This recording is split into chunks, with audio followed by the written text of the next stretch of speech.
Thank you. You must have all been drinking. All right. So before I go on, I just want to say a huge thank you to the team for inviting me to come and speak today. It's not just a pleasure to be here to come and speak to all of you. You know, we're all a big family in this world. But also, this guy over here in the red T-shirt, I've known for about 1,000 years, and I haven't seen him for many years. And Matt Revell is one wonderful human being. So give him a big round of applause for all this. So, bit of background. I led community at XPRIZE, GitHub, and Canonical. I'm really passionate about how we build powerful, engaged, productive communities. I wrote a book called The Art of Community, run a couple of conferences. The Community Leadership Summit just happened.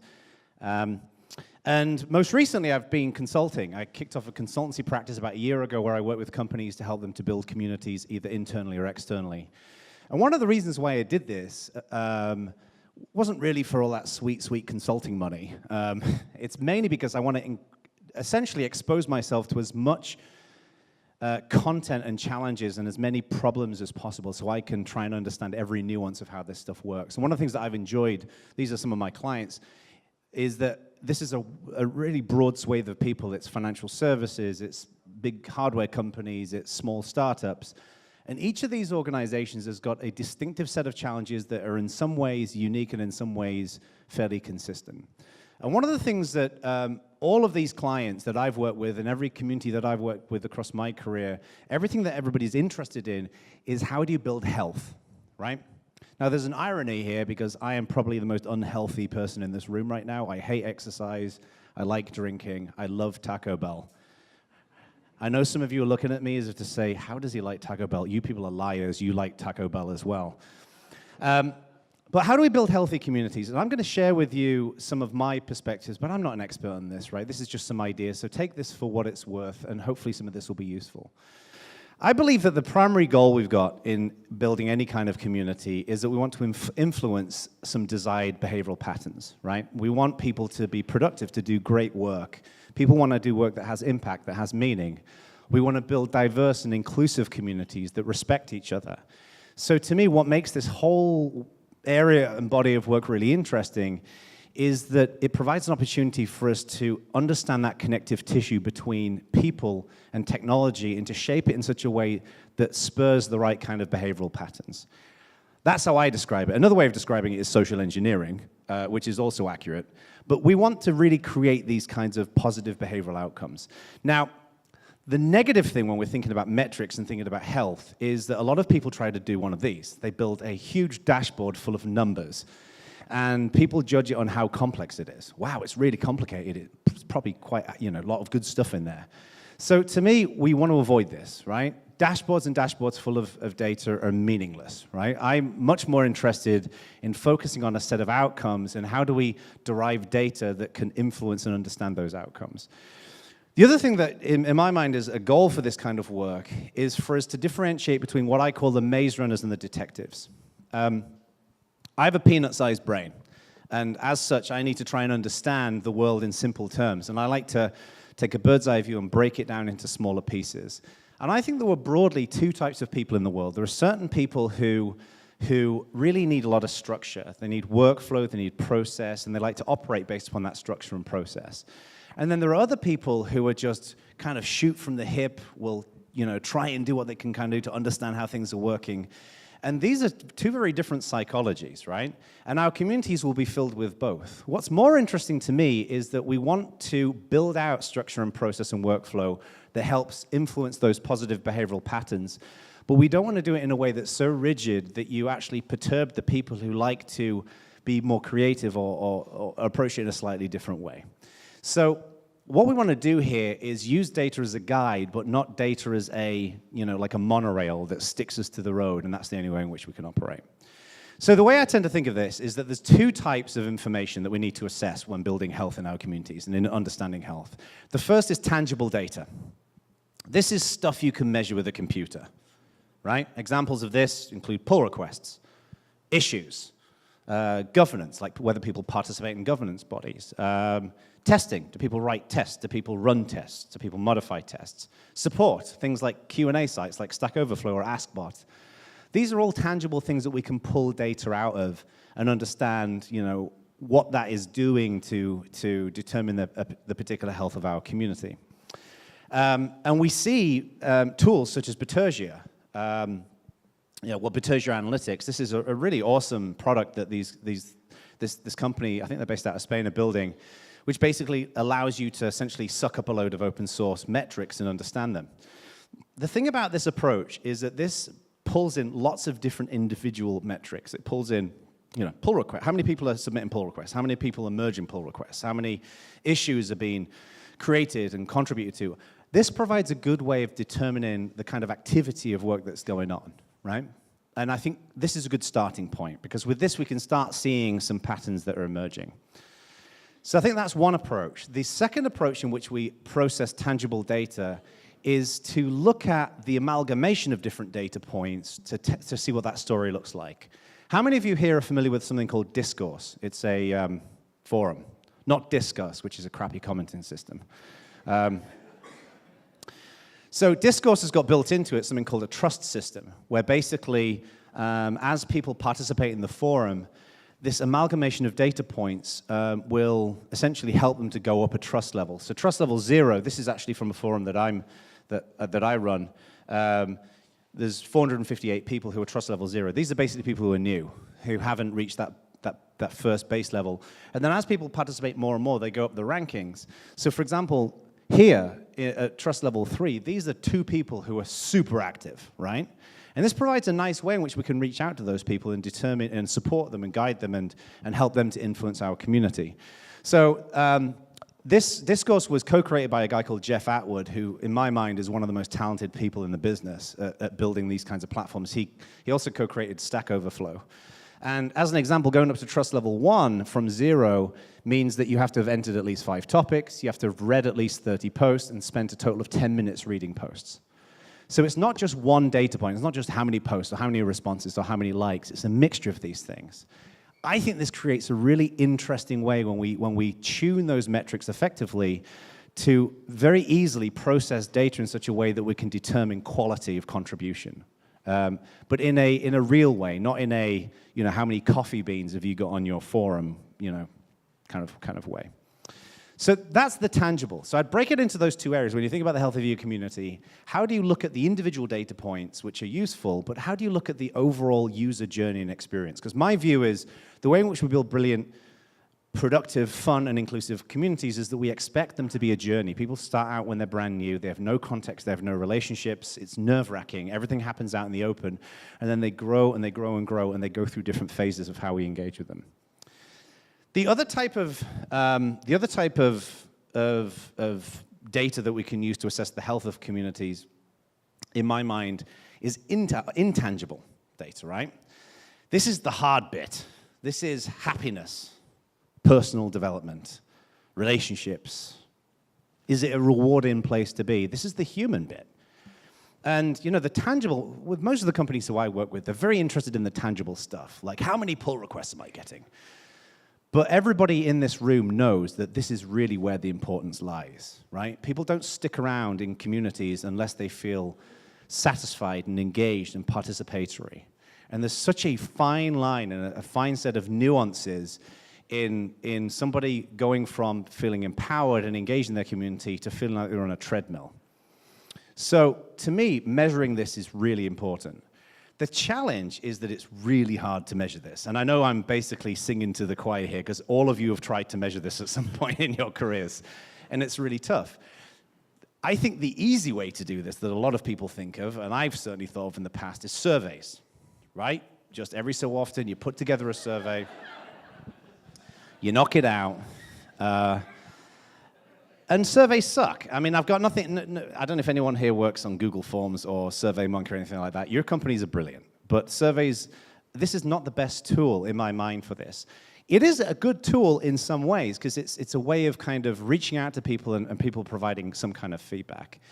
But the problem with this is that it's an artificial environment. What you're doing is you're asking people to share their perception of their own opinions and their own emotions, and they will tune it to the audience. And I love it when companies send out their anonymous surveys, right? Like that's going to get real feedback. And everybody's thinking, yeah, how anonymous is this, right? So people naturally self-select the information they're going to present. So to me, this, again, is a good way of gathering feedback, but it's imperfect, and we need to use it as a data point, not as an explicit articulation of intent.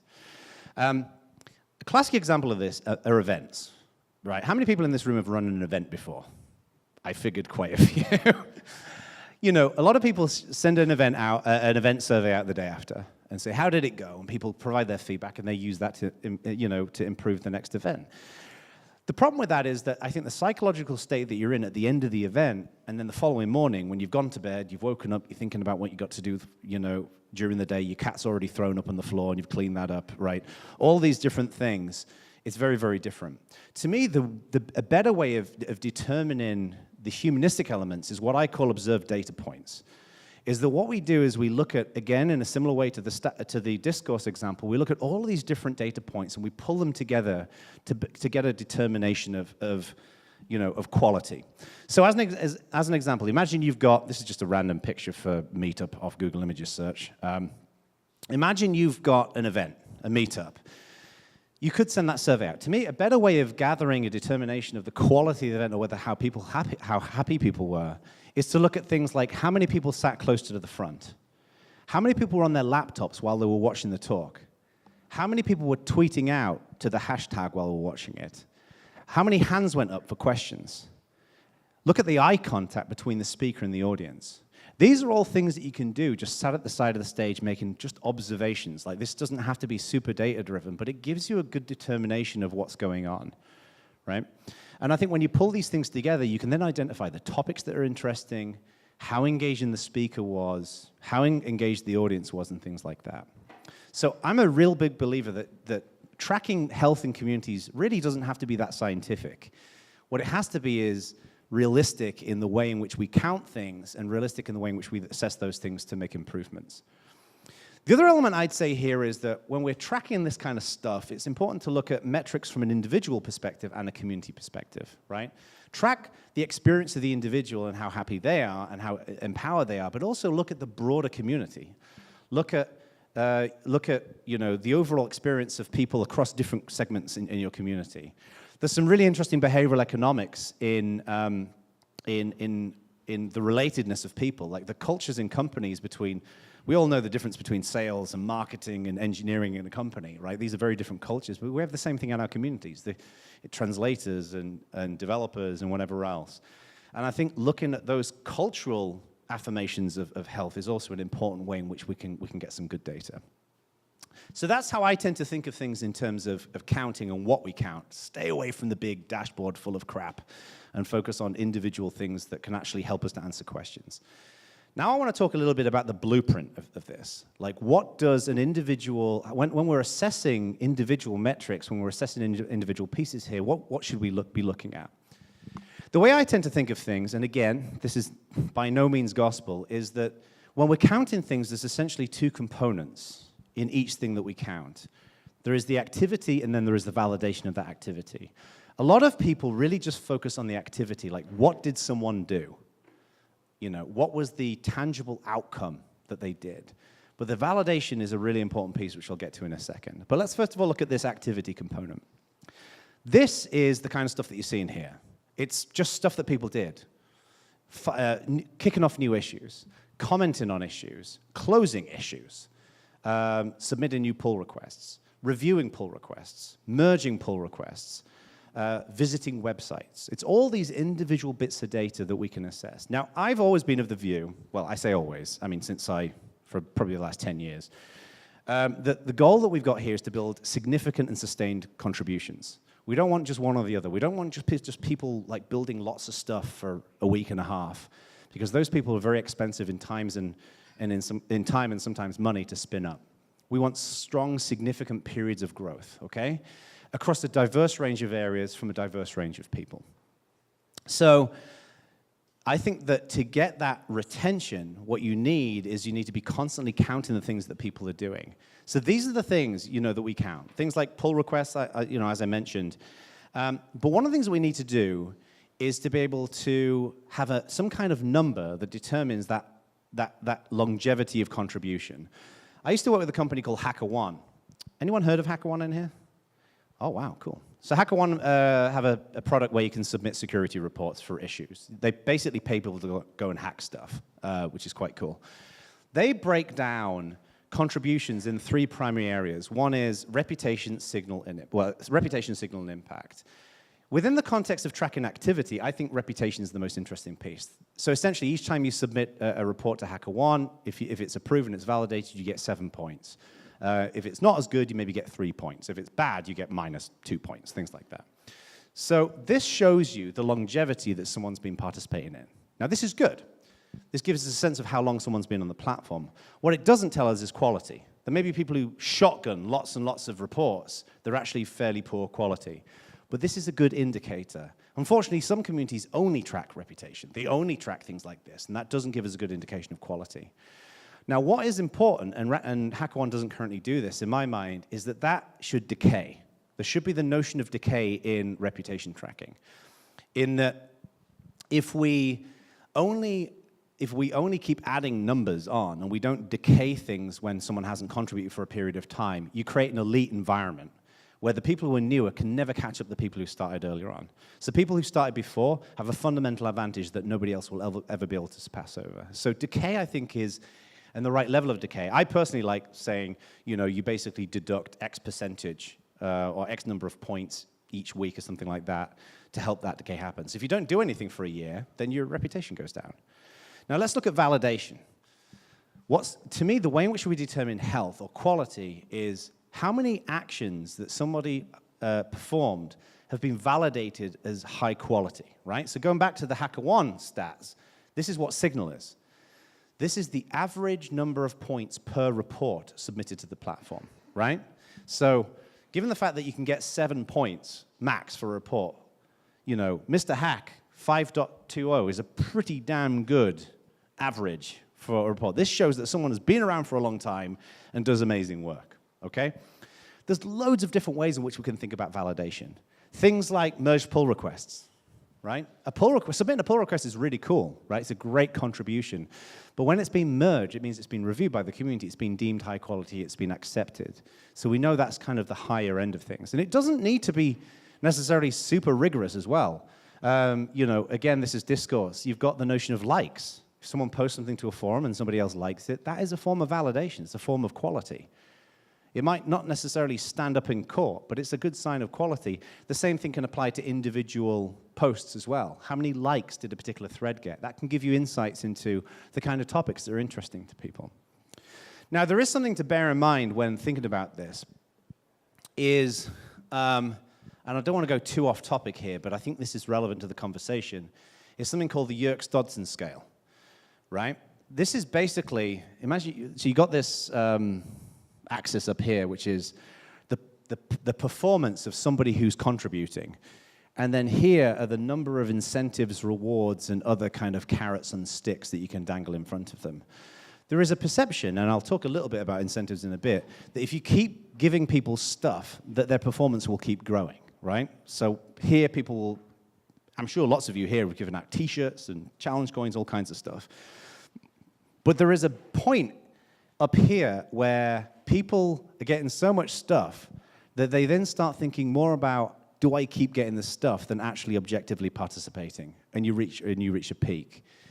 There isn't a huge amount of rigorous data on this and how we apply it to our communities, but to me, a big chunk of this work in just developer relations and community management is taking notions such as this and seeing how we can use this as a lens to look through our communities. So there is a natural limit on how much you can reward people for participation. And as we generate data such as this, this intangible data, we need to think carefully, therefore, about how we reward people with extrinsic and intrinsic rewards so we don't hit this issue.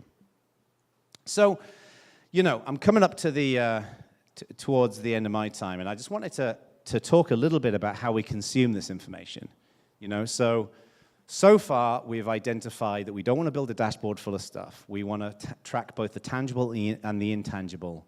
And we can do that through tracking individual pieces of data, or we can also identify like the overall journey from aggregate pieces of data that are pulled together, whether that's observational data at events or whether that's pulling it together in systems such as discourse or whatever. So how do we consume this? How do we take this and action on top of it? Here's a few things that I would recommend. The first thing is focus on specific outcomes. When you get this information, try and pull out some specific things that you want to action based upon that information. I'm a big believer in two things in the work that I do, and I'm sure you all share the same viewpoint. One is, fast iteration, see how it went, and then change it for the future based upon results. And then the second thing is to embrace failure, right? We all screw up, we all make poor choices, and let's use that as another data point for us to improve as well. So I'm a big believer in like fast iteration on different things, try things out for a month, make a change, see if it moves the needle. If it doesn't, then so be it. The other thing we can do here is to assess the onboarding complexity. When somebody goes from, I'm starting out on something to making my first valid contribution, whether it's writing an app or whether it's consuming an API or whatever it might be, there's a whole set of things that need to happen for that person to successfully do that. Each of those things, we can plumb metrics in to track that work, to determine the success of that, so people don't get, quote unquote, stuck in the funnel. The other thing is, failure states. I like to design for failure. When you're building out systems, when you're building out processes, look at ways in which people are almost certainly going to screw it up, or in which it's going to break, and use that and track that data as well. People often don't like tracking things about, things that might go wrong because of an insecurity that we might look bad. But I think it sends quite the opposite message. The other thing as well that we should be tracking here is, or using this data for, is community retention. This is a tricky one because communities are generational, right? There are communities that will have people who will hang around for 2 or 3 years and then they'll take off. And then, other people will join. And it can be easy to assume that if someone leaves, it's because they left because they're frustrated or there's something wrong. Well, that's not always necessarily the case. Often generations kind of come in and people get interested in other things or whatever else. And the real thing I think we can assess here when we gather the right kind of data is determining stagnation. At what point does someone feel like they're stagnated and they're losing the sense of challenge, they're losing the sense of interest? This is one of the reasons why I personally like to segment communities into different groups and engage them in different ways. And I don't mean groups based upon any demographic, I just primarily mean on like how long they've been around. Are they new? Are they regulars? Are they core people in the community? Because then you can kind of keep the romance alive in your community, essentially. Another element here is reporting. I'm not going to delve into this too deeply, but when we get this kind of information, we typically need to, with any kind of community that we're building, we often have to report to different demographics, right? Executives, middle management, our community members.